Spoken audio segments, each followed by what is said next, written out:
वैसे तो option selling एक प्रॉफिटेबल बिजनेस है, लेकिन फिर भी सभी तो यहाँ पैसा नहीं बना पाते। ऑप्शन सेलर को मार्केट मेकर कहा जाता है, लेकिन लोग हैं जो यहाँ पे पैसा लूज़ करते हैं और हैवीली लूज़ करते हैं। सो क्या मिस्टेक्स हैं जो ऑप्शन सेलिंग में होती हैं, जो लोग करते हैं जिस वजह से वो पैसा नहीं बना पाते? आज हम उन्हीं को डिस्कस करेंगे।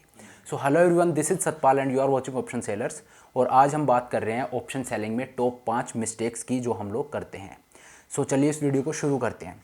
सबसे पहले मिस्टेक जो लोग करते हैं, स्पेशली रिटेल ट्रेडर्स जो करते हैं, वो ये कि दे डिप्लॉय 100% ऑफ देयर कैपिटल। वो अपनी कैपिटल का 100% डिप्लॉय कर देते हैं। आप ये समझिए, मान लीजिए किसी के पास 10 लाख रुपए हैं, तो पूरे 10 लाख के 10 लाख की वो पोजिशंस ले लेता है और एक्स्ट्रा उसके पास कोई कैश नहीं रहता है। आइडियली क्या होना चाहिए, आपको सिर्फ अपनी कैपिटल का 60 से 70% ही यूज़ करना है, 30 से 40% आपको स्पेयर रखना है, सो दैट अगर मान लीजिए कल मार्केट में कुछ इवेंट होता है, वोलेटिलिटी इंक्रीज़ होती है, तो क्या होगा, आपका मार्जिन एक्सपेंशन होगा। जिस पोजीशन के लिए आज आपका मार्जिन 5 लाख लग रहा है, हो सकता है कल वोलेटिलिटी इंक्रीज़ होने के कारण उन्हीं पोजीशन के लिए आपका मार्जिन 7 लाख रुपए लगे। तो ये जो एक्स्ट्रा 2 लाख मार्जिन बढ़ गया, ये आप कहाँ से देंगे अगर आप 100% ऑफ द कैपिटल डिप्लॉय कर चुके हैं तो। सो इसलिए आपको 30 से 40% हमेशा साइड में रखना है। दूसरा, मान लीजिए मार्केट आपके अगेंस्ट जाना शुरू हो जाता है, आपने एक पोजीशन ली और मार्केट आपके अगेंस्ट जा रहा है। अब आप क्या करेंगे? आपको एडजस्टमेंट्स करने हैं, लेकिन एडजस्टमेंट्स के लिए आपके पास पैसे ही नहीं है अगर आपने 100% अपनी कैपिटल डाल दी। So what will you do? आपको हमेशा सिर्फ 60 से 70% कैपिटल ही डिप्लॉय करनी है। 30 से 40% आपका पैसा हमेशा फ्री होना चाहिए, ताकि जब आपको ज़रूरत हो, जब आपको एडजस्टमेंट्स करने हो या मार्जिन एक्सपेंशन हो, ऐसे सिचुएशन से आप टैकल कर सकें। सबसे बड़ी मिस्टेक है 100% ऑफ द कैपिटल आप डिप्लॉय कर दे। ये मिस्टेक आपको नहीं करनी है। दूसरी मिस्टेक जो ऑप्शन सेलिंग में हम करते हैं वो है सेलिंग नेकेड ऑप्शंस। हम नेकेड ऑप्शन सेल करके चले जाते हैं ओवरनाइट। मतलब हमने एक नेकेड ऑप्शन सेल किया और उस पोजीशन को हम ओवरनाइट कैरी करते हैं। अब रात को कोई बुरी खबर आ गई, कोई मान लीजिए जैसे डिमोनेटाइजेशन हुआ था, वो एक इवेंट था जो ओवरनाइट अगर किसी ने पोजीशन रखी थी तो उसको ट्रबल हुई होगी। जैसे 9/11 अटैक हुआ था, जो हिस्ट्री का सबसे बड़ा टेररिस्ट अटैक है। उस टाइम पे अगर नेकेड ऑप्शन सेलिंग किसी ने की थी तो अकाउंट वाइप आउट होने वाले ऐसे इवेंट्स होते हैं, जिनमें अगर आपने ऑप्शन सेलिंग कर रखी है, नेकेड ऑप्शन सेलिंग कर रखी है और ओवरनाइट आप पोजीशन को लेके जा रहे हैं, सो ये ब्लैक स्वॉन इवेंट कभी ना कभी होंगे। ये रोज़ नहीं होते, 100 में से एक दिन होंगे, लेकिन जिस दिन होंगे आपने जो पूरा प्रॉफिट कमाया है 99 डेज़ में, वो एक दिन ऐसा आएगा कि पूरा प्रॉफिट आपका वाइप आउट हो जाएगा। सो कभी भी नेकेड ऑप्शन सेलिंग करके मत जाइए ओवरनाइट। अगर आप इंट्राडे में आप बिल्कुल कर सकते हैं, लेकिन अगर आप पोजीशन को कैरी कर रहे हैं next day, so make sure आप उसको हैज करके प्रोटेक्ट करके जाइए। आप एक वीकली ऑप्शन खरीद सकते हैं, उसके लिए आपको बहुत ज़्यादा उसके लिए पैसा भी पे नहीं करना पड़ेगा और आपकी पोजीशन सिक्योर हो जाएगी। अगर इन केस कोई अनफॉर्चुनेट इवेंट होता है ओवरनाइट, सो उस केस में क्या होगा, आपका अकाउंट वाइप आउट नहीं होगा। जो लॉस आपको आपकी सेल पोजीशन में आएगा, जो प्रोटेक्शन आपने बाई किया है, वो बहुत हद तक उसको कवर कर लेगा। अगली मिस्टेक जो करते हैं, और इसको मैं बहुत बड़ी मिस्टेक मानता हूँ, अगर मेरे से पूछे तो मैं इसको सबसे बड़ी मिस्टेक बताऊँगा, और वो है वोलेटिलिटी को इग्नोर करना।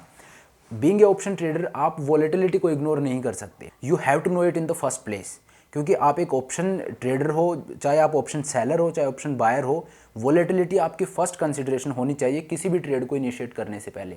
क्यों वोलेटिलिटी क्या होती है और वो ये इतनी इंपॉर्टेंट क्यों है? देखिए, अगर कोई इवेंट आ रहा है, कुछ भी फियर है, जैसे कोरोना वायरस आया, ये एक फियर था, तो वोलेटिलिटी कितनी स्पाइक हो गई थी, ऑलमोस्ट 100 तक चली गई थी। So volatility is a fear index. इसमें होता क्या है, जो आउट ऑफ द मनी के कॉल्स और पुट्स हैं, उनका प्रीमियम स्पाइक होने लगता है। जब वोलेटिलिटी बढ़ती है तो आउट ऑफ द मनी के कॉल्स और पुट्स का प्रीमियम ऊपर जाने लगता है, वो इन्फ्लेट होने लगते हैं उनका प्रीमियम। और जब वोलेटिलिटी गिरती है, कम रहती है, तो इनका प्रीमियम मेल्ट हो जाता है और प्रीमियम काफ़ी कम रहता है। सो अब अगर आपको ऑप्शन बाइंग करनी है तो मेक श्योर कि वोलेटिलिटी कम हो। जब वोलेटिलिटी लो हो उस टाइम पे आप ऑप्शन बाइंग कीजिए, ऑप्शन सेलिंग का टाइम नहीं है वो। और जब वोलेटिलिटी ज़्यादा हो उस टाइम पे आप ऑप्शन सेल कर दीजिए, उस टाइम पे आप ऑप्शन बाई मत कीजिए। क्यों? क्योंकि वोलेटिलिटी जो है उसका नेचर है मीन रिवर्टिंग। मीन रिवर्टिंग से मेरा मतलब है, अगर वोलेटिलिटी नीचे है, लो है, सो इट इज़ अज्यूम्ड कि वो अपने एवरेज की तरफ जाएगी, वो ऊपर अपने मीन की तरफ जाएगी। और अगर वोलेटिलिटी ऊपर है तो दैट मीन्स वो अपने मीन की तरफ आएगी, वो नीचे आएगी। हालांकि ऐसा कोई ज़रूरी नहीं है, वोलेटिलिटी ऊपर है वहाँ से और ऊपर जा सकती है। सो ये कोई हार्ड एंड फास्ट रूल नहीं है। इन ए नटशेल में आपको इतना बोलूँगा कि अगर विक्स लो है, अगर वोलेटिलिटी लो है, तो उस टाइम पे आप ऑप्शन सेलिंग मत कीजिए, उस टाइम पे आप ऑप्शन बाई कीजिए। वो बाई करने का टाइम है। और अगर वोलेटिलिटी ज़्यादा है तो उस टाइम पे आप ऑप्शन बाइंग मत कीजिए, उस टाइम आप ऑप्शन सेलिंग कीजिए। सो वोलेटिलिटी को आप इग्नोर नहीं कर सकते बीइंग ए ऑप्शन ट्रेडर, वो आपकी फर्स्ट कंसिडरेशन होनी चाहिए। कोई भी ट्रेड को इनिशिएट करने से पहले आप देखिए वोलेटिलिटी कम है ज़्यादा है क्या है, उसके अकॉर्डिंग फिर आप अपने ट्रेड को इनिशिएट कीजिए, फिर आप डिसाइड कीजिए मुझे ऑप्शन बाय करना है या सेल करना है। अगली गलती जो ट्रेडर्स करते हैं वो ये है कि too big option position sizing. उनकी पोजीशन साइजिंग बहुत ज़्यादा बड़ी होती है, लोगों को पता ही नहीं होता असल में कि पोजीशन साइजिंग उनके कैपिटल के अकॉर्डिंग कितनी होनी चाहिए। मैं आपके साथ एक मैथमेटिकल फॉर्मूला शेयर करूंगा जिसमें आपकी कैपिटल के हिसाब से आपकी आइडियल पोजीशन साइजिंग कितनी होनी चाहिए। मैं इस पर एक डेडिकेटेड वीडियो बनाऊंगा और उसमें एक्सप्लेन करूंगा कि आपकी पोजीशन साइजिंग आपके कैपिटल के हिसाब से कितनी होनी चाहिए। लेकिन आप ये समझिए, अगर आपके पास निफ्टी में एक लॉट सेल करने के अराउंड 1 लाख रुपये लगते हैं, 80,000 से 1 लाख रुपये का मार्जिन आपको पे करना पड़ता है। अब मान लीजिए आपके पास 10 लाख रुपए हैं, तो 10 लाख रुपए में आप टेक्निकली 10 लॉट सेल कर सकते हैं। लेकिन क्या आप कर सकते हैं, लेकिन क्या आपको करने चाहिए? अभी आपके जो फर्स्ट पॉइंट हमने डिस्कस किया था उसको कॉन्ट्राडिक्ट कर रहा है कि हमें 100% ऑफ द कैपिटल को डिप्लॉय नहीं करना है। आपने 10 लाख में 10 लॉट उठा लिया, अब आपके पास 1 रुपया नहीं है फ्री, सारा मार्जिन आपने डिप्लॉय कर दिया। अब अगर कल वोलेटिलिटी थोड़ी सी ऊपर गई, मार्जिन थोड़ा सा भी एक्सपेंड हो गया, मान लीजिए 1 लाख रुपए भी मार्जिन एक्सपेंशन होता है, तो आप वो 1 लाख रुपए कहाँ से देंगे? आपको ब्रोकर से मार्जिन कॉल आएगा, आपकी पोजीशन काट दी जाएगी। सो आपने पूरी कैपिटल डिप्लॉय कर दी है, अब आपके पास मार्जिन एक्सपेंशन से टैकल करने के लिए कोई एक्स्ट्रा कैपिटल नहीं है। दूसरी बात, मान लीजिए मार्केट आपके अगेंस्ट जाना शुरू हो गया, अब आप एडजस्टमेंट्स कैसे करेंगे? आपके पास एडजस्टमेंट्स के लिए पैसा ही नहीं है। और दूसरी बात, अब आपको लॉस 10 लॉट पे हो रहा है। 10 लॉट पे लॉस होना मतलब आपकी अकाउंट पे आपकी जो कैपिटल है उस पर एक बड़ा डेंट पड़ने वाला है अगर मार्केट ने एक अनफेवरेबल मूव दे दिया तो। बड़ी पोजीशन साइजिंग सबसे बड़ा कारण है लोगों के अकाउंट के वाइप आउट होने के कारण। इसलिए बी अवेयर कि आपकी पोजीशन साइजिंग कितनी हो। पोजीशन साइजिंग आपको जानना बहुत ज़रूरी है अगर आप ऑप्शन सेलिंग में आ रहे हैं तो। अगली गलती जो ट्रेडर्स करते हैं वो है लिविंग प्रॉफिट ऑन टेबल। लोगों को प्रॉफिट हो रहा होता है लेकिन वो उसको लेते नहीं है। देखिए M2M प्रॉफिट आपको होता है, वो आपकी स्क्रीन पे दिख रहा है, लेकिन वो आपका प्रॉफिट नहीं है। आपका तब होगा जब आप उसे बुक करेंगे। सो मैं ये नहीं बोल रहा हूँ कि आप अर्ली प्रॉफिट बुक कीजिए, लेकिन आपका एक pre defined set of rules होना चाहिए कि मैं अपना प्रॉफिट कब बुक करूंगा। हर स्ट्रेटजी के हिसाब से इसका अलग क्राइटेरिया होता है। अगर मैं मेरा पर्सनली बताऊं तो मान लीजिए मैं जैसे स्ट्रैडल को मैं ट्रेड करता हूं, तो उसमें क्या होता है, जो मैक्सिमम प्रॉफिट होता है वो अच्छा खासा होता है। सो उसमें मेरा क्राइटेरिया क्या है कि I will be booking the profit जब 25% ऑफ द मैक्स प्रॉफिट होगा तो मैं उसको बुक कर लूँगा।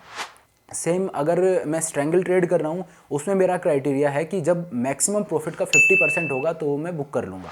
जब आप प्री डिफाइन कर देते हो तो फिर ग्रीड यकीन नहीं करती कि आपको प्रॉफिट हो रहा है, लेकिन वो ग्रीड आ जाती है कि नहीं रहने दो और प्रॉफिट होगा, और देखते देखते होता क्या, जो आपका प्रॉफिट है वो भी चला जाता है और लॉस आना भी शुरू हो जाता है। ये तब होता है जब आप प्रॉफिट को बुक नहीं करते, आप टेबल पे प्रॉफिट को छोड़ते हैं। दूसरा क्राइटेरिया भी हो सकता है, ज़रूरी नहीं जो मैं कर रहा हूँ वही आप फॉलो करें।